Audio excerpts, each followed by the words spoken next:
paz do Senhor, irmãos. Amém. Amém. Graças a Deus, nós estamos aqui no culto de quinta-feira. Hoje é dia 30 de junho. E eu já gostaria de falar para os irmãos estar abrindo a palavra de Deus no Evangelho de Mateus, capítulo 20. É com grande satisfação e grande orgulho que estamos aqui. Amém. E eu louvo a Deus pela vida de cada um de vocês, por você que está nos assistindo. E estamos todos com saúde, graças a Deus. Né? Nós louvamos o nosso Senhor Jesus Cristo por esta maravilhosa bênção, por estarmos em pé diante da tua presença. Amém. Aleluia. Nós e todas as nossas famílias. Aleluia. Bom, vamos ler do versículo 1 até o versículo 16, que diz assim: Porque o reino dos céus é semelhante a um homem, pai de família, que saiu de madrugada a assalariar trabalhadores para a sua vinha, e ajustando com os trabalhadores a um dinheiro por dia, mandou-os para a sua vinha. E, saindo perto da hora terceira, viu outros que estavam ociosos na praça, e disse-lhes: Ide vós também para a vinha, e dar-vos-ei o que for justo. E eles foram. Saindo outra vez, perto da hora sexta, nona, fez o mesmo. E saindo perto da hora 10ª, encontrou outros que estavam ociosos, e perguntou-lhe: Por que estáis ociosos todo dia? Disseram-lhe eles: Porque ninguém nos assalariou. Diz-lhes ele: Ide-vos também para a vinha, e recebereis o que for justo. E aproximando-se a noite, diz o Senhor da vinha ao seu mordomo: Chama os trabalhadores e paga-lhes o salário, começando pelos derradeiros até os primeiros. E chegando os que tinham ido perto da hora 10ª, receberam um dinheiro cada um. Vindo, porém, os primeiros, cuidaram que haviam de receber mais, mas do mesmo modo receberam um dinheiro cada um. E recebendo-o, murmuravam contra o pai de família, dizendo: Esses derradeiros trabalharam só 1 hora, e tu os igualaste conosco, que suportamos a fadiga e a calma do dia? Mas ele respondendo disse a um deles: Amigo, não te faço injustiça. Não ajustaste tu comigo um dinheiro? Toma o que é teu e retira-te. Eu quero dar a este derradeiro tanto como a ti. Ou não me é lícito fazer o que quiser do que é meu? Ou é mau o teu olho porque eu sou bom? Assim os derradeiros serão os primeiros, e os primeiros derradeiros. Porque muitos foram chamados, mas poucos foram escolhidos. Graças seja a Deus. Aleluia, Jesus. Essa parte B do último versículo: porque muitos foram chamados, mas poucos escolhidos. Há muitos anos, desde quando eu pertencia a outra denominação, eu via as pessoas mais velhas dizendo: muitos são chamados, mas poucos escolhidos. Então eu recebi essa mensagem dos meus irmãos daquela comunidade. E muitas vezes eles diziam para os outros: somos nós os poucos escolhidos, porque nós seremos salvos. Por isso que são poucos os escolhidos. Então isso teve martelando a minha mente há muitos e muitos anos. Até há poucos dias atrás eu estava comentando com a minha sogra a respeito desse assunto. Então, fazendo uma leitura mais completa desse texto, dessa parábola, então eu comecei a formar um conceito sobre este assunto. E a conclusão eu vou passar para os irmãos agora. Dentre muitas e muitos estudos que esta parábola pode nos trazer, então esse é apenas um exemplo do que eu alcancei nesse texto. Colocando este assunto como salvação, então eu negaria aquilo que fala em 1 Timóteo, que diz assim: a vontade de Deus é que todos os homens se salvem e venham ao conhecimento da verdade. Então aí já caía por terra a minha teoria. Mas então eu parei e pensei, se não é isso, o que se trata desse texto? O texto nos dá algumas informações. Quais são?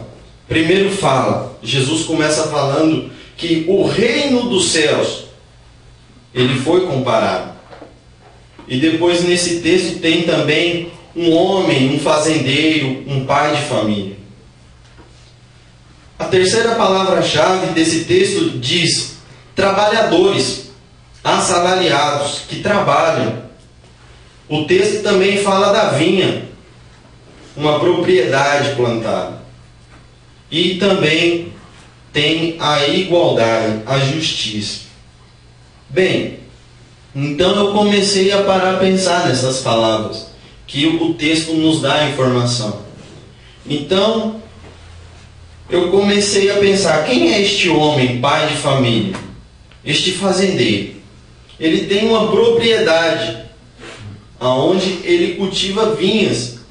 Então, este fazendeiro simboliza para nós hoje Jesus Cristo, Jesus de Nazaré, aquele que está acima da igreja, aquele que lidera a igreja. E este fazendeiro, aquele que tem a vinha. Os trabalhadores assalariados somos eu e você, que trabalhamos nesta vinha de Jesus. Nós temos um serviço a fazer, e nós vamos ver isso mais para frente. E detalhe, nós fomos chamados a toda hora do dia, não importa a hora, de madrugada, no meio do dia, até a tarde, para trabalhar. A vinha, que é a propriedade de Jesus, e a igualdade. A igualdade simboliza para nós a justiça de Deus. Todos nós, independente do cargo que nós ocupamos na igreja, somos igual diante de Deus.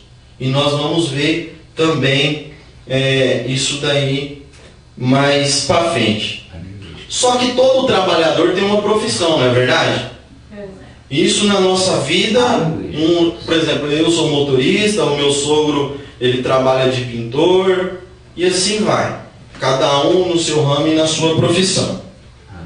Na profissão que Jesus ele concedeu a cada um de nós, ele tem uma escala de profissão. E essa escala de profissão a gente encontra em Efésios 4:11, que diz assim: Ele mesmo deu uns para apóstolos, outros para profetas, outros evangelistas, outros pastores e outros doutores. Então, no reino de Deus, no reino dos céus, tem também estas profissões.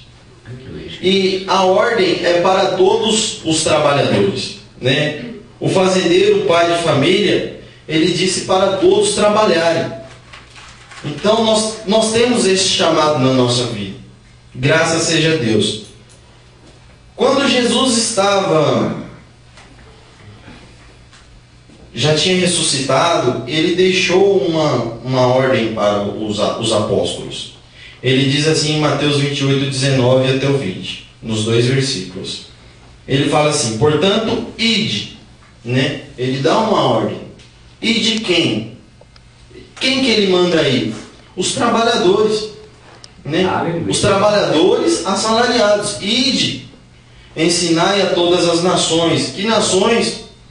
Que ele está ali então dizendo: a nação é a vinha, a propriedade que Jesus ama. A igreja ensina. Então nós temos um serviço a fazer, batizando-as em nome do Pai, do Filho e do Espírito Santo, ensinando todas as coisas que eu tenho mandado, e eis que estou convosco todos os dias até a consumação do século.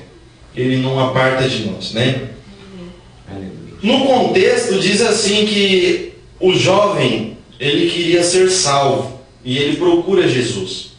E ele pergunta para Jesus: Jesus, o que é preciso que eu faça para ser salvo? No capítulo 19 de Mateus.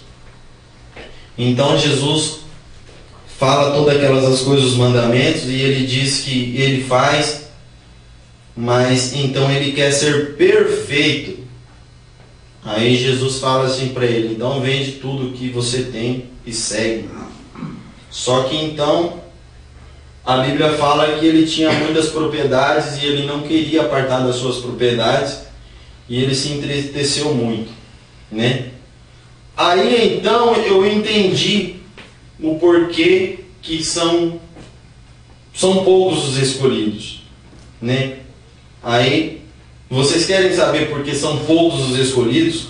Amém. Porque são poucos os que se colocam na posição de escolhido. Porque quem é escolhido tem trabalho a fazer, e o trabalho é difícil, não é fácil.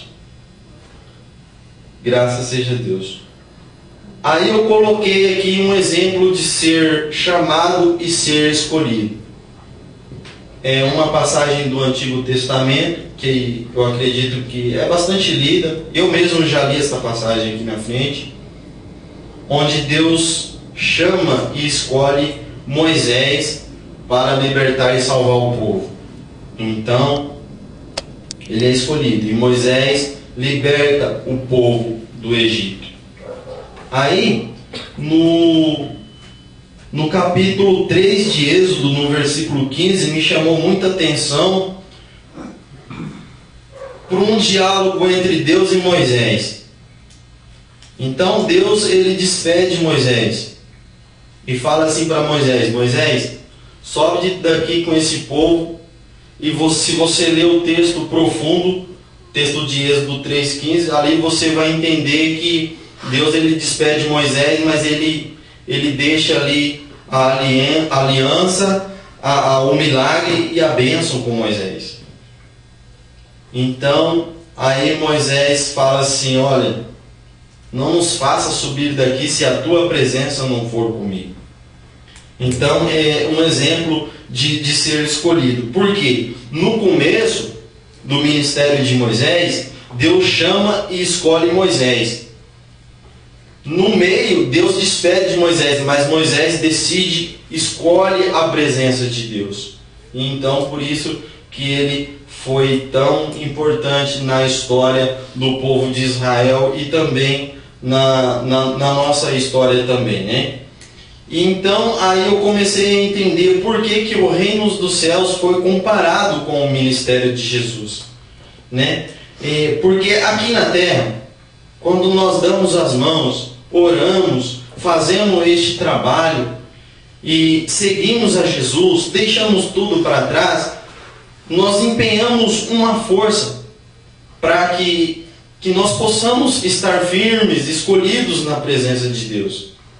E no reino de Deus, no reino dos céus, também acontece o mesmo. Quando a gente colocamos a nossa força em prática aqui, Deus também coloca a força dele em prática para nos ajudar.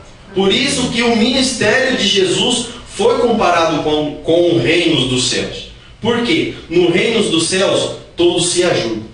Aqui na terra, nós também temos que ajudar uns aos outros, independente do cargo que nós temos. Apóstolos, pastores, diáconos. Então, quando tudo isso acontece, nós temos apoio do reino dos céus. Aí então entra em prática o milagre, a bênção, a multiplicação.